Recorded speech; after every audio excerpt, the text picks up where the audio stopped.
Olá, eu sou Fernanda, mestranda do curso de mestrado de Educação Física em Rede do Polo de Maringá. Eu construí esse mapa conceitual buscando sistematizar os conhecimentos que foram trabalhados na disciplina de problemáticas da educação física. Para nós começarmos, nós temos que observar o que são as problemáticas da educação física escolar. Elas são questões que o professor de educação física enfrenta no cotidiano da sua prática pedagógica.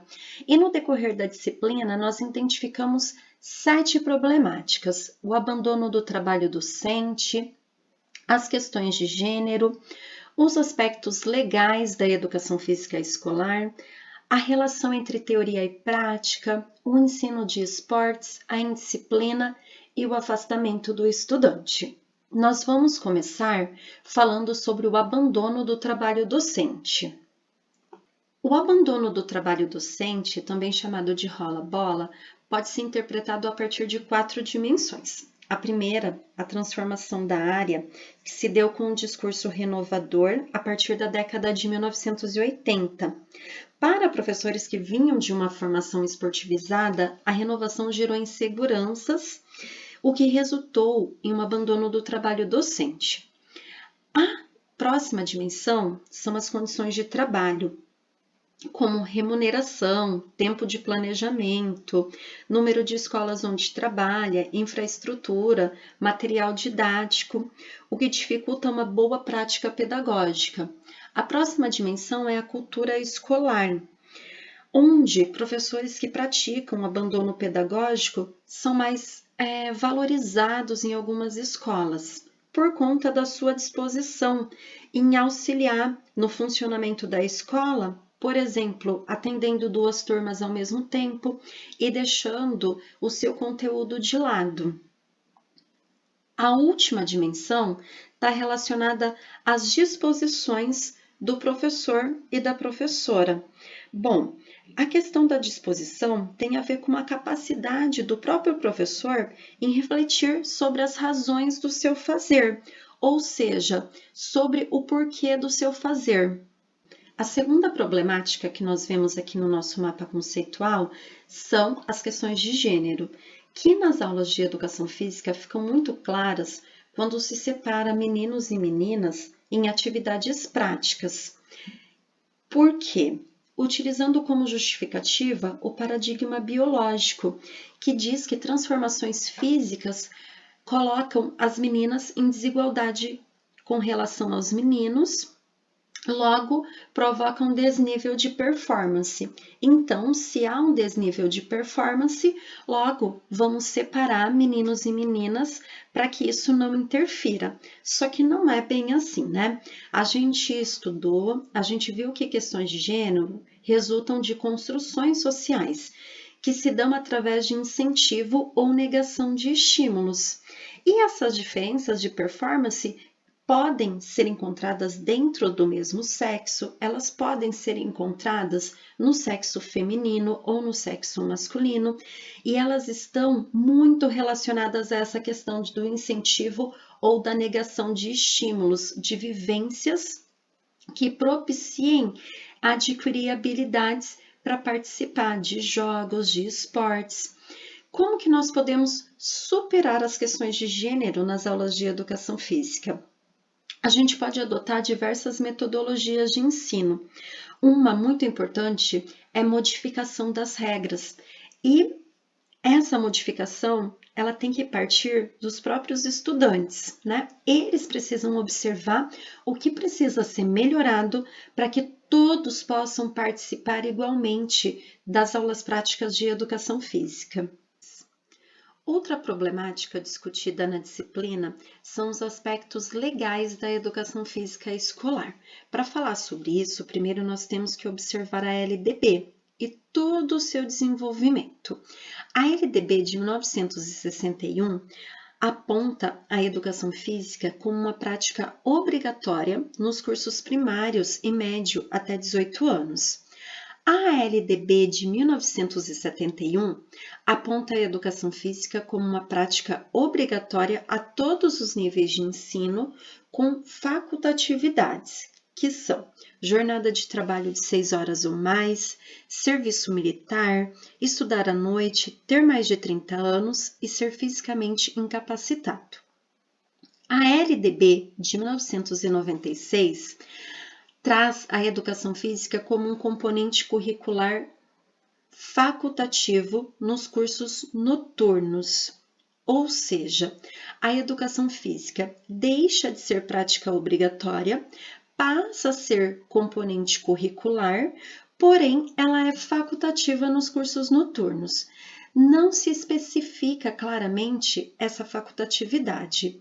Porém, vem a Lei 10.793 de 2003 e ela nos traz as especificidades da facultatividade.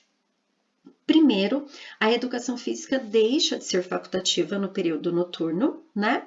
E ela passa a ser facultativa em qualquer período, apresentando essas especificidades. Jornada de trabalho de 6 horas ou mais, serviço militar, aluno amparado pela Lei 1044 de 1969 ou que tenha prole.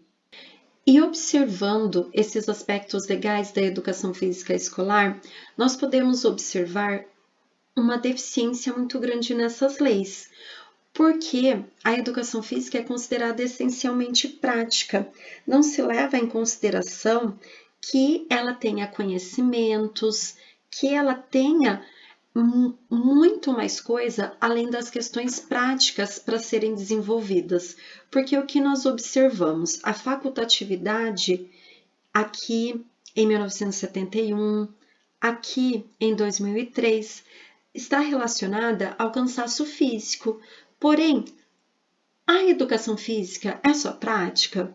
Ela só vai desenvolver conhecimentos físicos? É uma questão que ainda fica bem latente e é necessária discussão para resolvermos esse ponto. A próxima problemática a ser debatida é a relação entre teoria e prática. E ela é problemática porque ela nos traz uma ambiguidade. Ensinar a fazer e o ensinar sobre o fazer. Nós nos deparamos com isso na educação física. E é muito importante aqui os professores serem capazes de relacionar a vivência de práticas corporais e o conhecimento sobre essas práticas corporais, que é o ensinar a fazer e o ensinar sobre o fazer. Nós temos aqui um ponto de atenção muito importante, que é a supervalorização do ensinar sobre o fazer. Ela vem de uma interpretação equivocada das abordagens renovadoras, onde se discutiu muito a questão do fazer.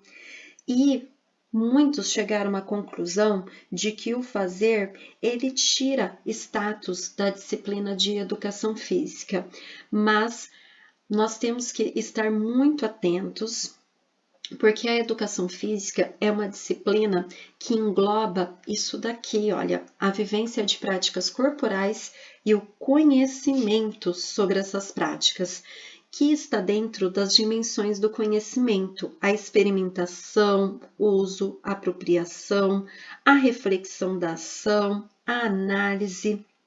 E somente poderemos alcançar essas dimensões se nós trabalharmos essas duas questões juntas.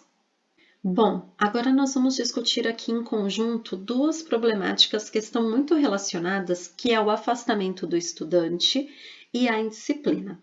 A indisciplina, segundo Lattaille, é o comportamento que se opõe às regras que regem o convívio, e a indisciplina se torna muito latente nas aulas de educação física, principalmente nas aulas práticas, já que é o momento que os alunos saem da sala, se sentem mais livres.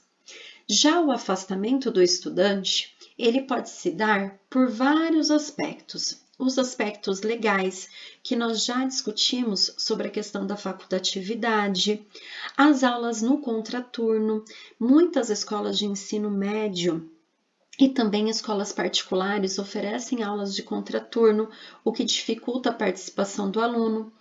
A repetição de conteúdos, o professor trabalha no sexto, no sétimo, no oitavo, nono, o mesmo conteúdo, e isso acaba tornando aquilo desinteressante para o aluno, e a questão do insucesso e exclusão nas aulas. Um aluno que é excluído, que não tem sucesso, ele não vai querer participar. Nós temos aqui algumas propostas de enfrentamento, tanto para a indisciplina como para o afastamento, que é a diversificação das práticas corporais. Isso vai permitir que os alunos conheçam mais coisas nas aulas de educação física. E o conhecimento é um elemento atrativo e vai também ampliar a possibilidade de identificação e de sucesso dos alunos, o que vai trazê-los para as aulas de educação física e também vai combater a indisciplina. Outra questão para o enfrentamento é a diversificação de didáticas, no sentido de tornar o clima da aula mais colaborativo, menos competitivo, né? E permitir que os alunos participem mais. Temos várias propostas, como o Sporting Education, o Teaching Personal, e nós já discutimos também lá na problemática questões de gênero, né? Que diversificar a didática, permitir que os alunos participem mais, modificar regras, por exemplo, podem fazer com que os alunos participem mais da aula e que a gente possa combater o afastamento e a indisciplina. Agora nós vamos discutir aqui a última problemática trabalhada na disciplina, que é o ensino do esporte nas aulas de educação física. Por que nós devemos trabalhar esse conteúdo? Porque os esportes fazem parte da cultura corporal de movimento, ou seja, eles são uma construção social e cultural do ser humano. E é importante conhecer a diversidade esportiva para conhecer essa cultura e para compreendê-la.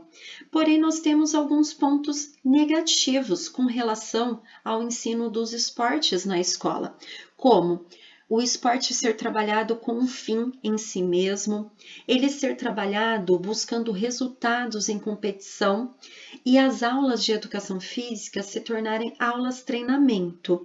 Outra questão negativa que nós podemos encontrar são as poucas modalidades que são trabalhadas na escola, devido ao espaço disponível, à formação tradicional do professor e à própria experiência do professor, que muitas vezes é um ex-atleta. Bom, tanto essa questão negativa como essa geram o afastamento do estudante, pois aqueles que apresentam um bom rendimento vão se sentir à vontade para participar. Porém, aqueles que não apresentam um bom rendimento nessas poucas modalidades que são trabalhadas, preferem não participar. Nós, a partir daí, temos que voltar a esse porquê do ensino do esporte. Nós temos que lembrar que ele faz parte da cultura corporal de movimento e que é muito importante para o aluno conhecer a diversidade, né? A gente pode relacionar muito o ensino do esporte com o afastamento do estudante. E nós podemos pensar nas questões apontadas aqui para esse enfrentamento, trazê-las para cá também, para que esse aluno possa participar. E aqui eu finalizo a explicação do meu mapa conceitual. Eu espero que essa apresentação ajude a compreender um pouco mais sobre as problemáticas da educação física escolar e o seu enfrentamento.